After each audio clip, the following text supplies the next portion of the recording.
Class 9th physics कक्षा 9 भौतिकी chapter number 2 गति motion VVI subjective question NCERT pattern पर आधारित ऑब्जेक्टिव क्वेश्चन आप हमारे पिछले वीडियो में देख सकते हैं। अब आपको हम बताएंगे सब्जेक्टिव क्वेश्चन क्या क्या वीवीआई है इस चैप्टर से। तो पहला क्वेश्चन है चाल एवं वेग में अंतर। चाल और वेग में अंतर। देखिए चाल क्या है, वस्तु द्वारा इकाई समय में तय की गई दूरी को चाल कहते हैं। वस्तु द्वारा इकाई समय में तय की गई दूरी को चाल कहते हैं। वेग दिए गए समय में वस्तु के विस्थापन की दर को वेग कहते हैं। आप कह सकते हैं विस्थापन की दर को वेग कहते हैं। चाल बराबर फॉर्मूला होता है दूरी बटा समय और वेग बराबर होता है विस्थापन बटा समय। अब देखिए चाल की राशि जो है अदिश होती है। चाल अदिश राशि होता है और वेग जो है सदिश राशि होता है।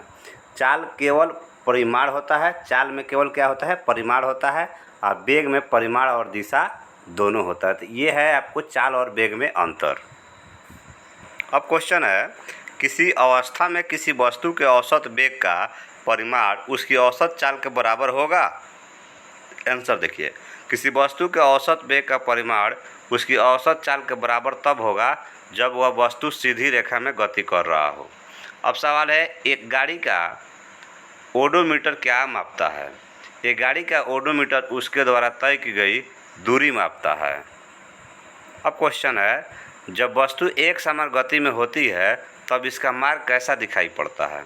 जब वस्तु एक समान गति में होती है तब इसका मार्ग सरल रेखा यानी कि सरल रेखीय होता है।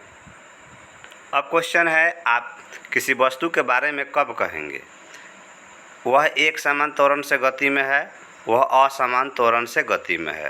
आंसर देखिए, एक समान त्वरण क्या है, जब कोई वस्तु एक सरल रेखा में चलती है और उसका वेग समान समय अंतराल में समान रूप से बढ़ता है या घटता है तो वस्तु के त्वरण को एक समान त्वरण कहते हैं।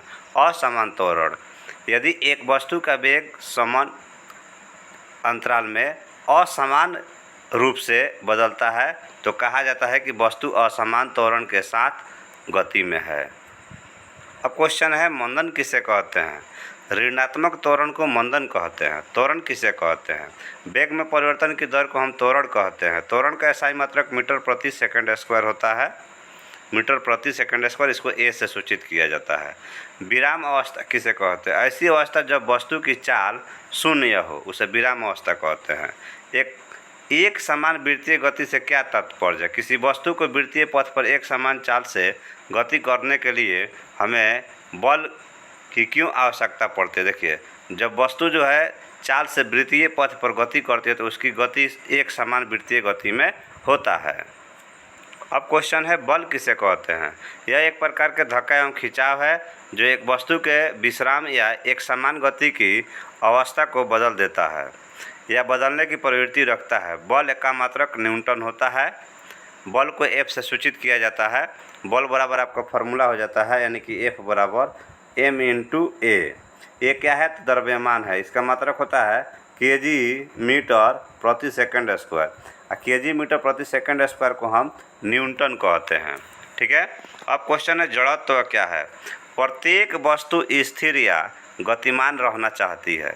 यदि उस पर बाह्य बल न लगाया जाए तो वह विरोध प्रकट करती है। अब क्वेश्चन है दूरी और विस्थापन में अंतर बताएं।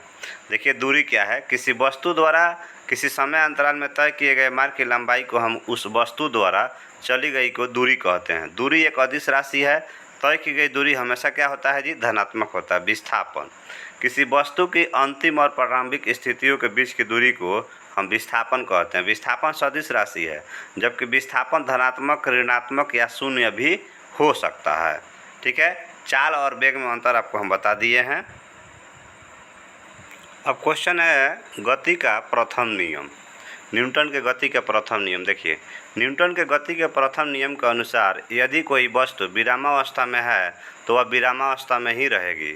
वस्तु पर कोई बाह्य बल लगाकर ही वस्तु को विरामावस्था से गति की अवस्था में परिवर्तित किया जा सकता है। एवं यदि कोई वस्तु गतिशील अवस्था में है तो वह एक समान चाल से सरल रेखा में चलती ही रहेगी जब तक कि उस वस्तु पर कोई बाह्य बल न लगाया जाए।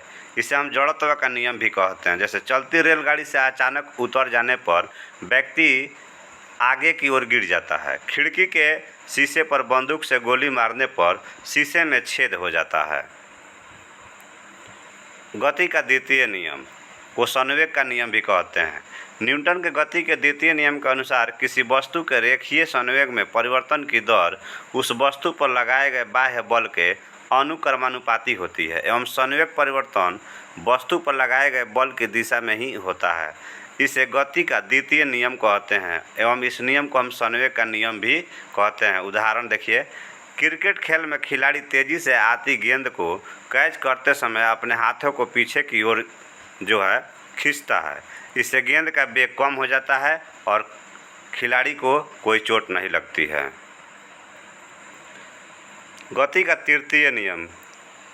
न्यूटन के गति के तृतीय नियम के अनुसार प्रत्येक क्रिया के बराबर एवं विपरीत दिशा में प्रतिक्रिया होती है। गति के तृतीय नियम को क्रिया प्रतिक्रिया नियम भी कहते हैं।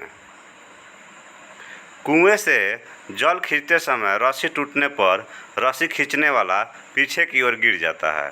बंदूक से गोली मारने पर पीछे की ओर धक्का देता है। ये गति का तृतीय नियम का उदाहरण है।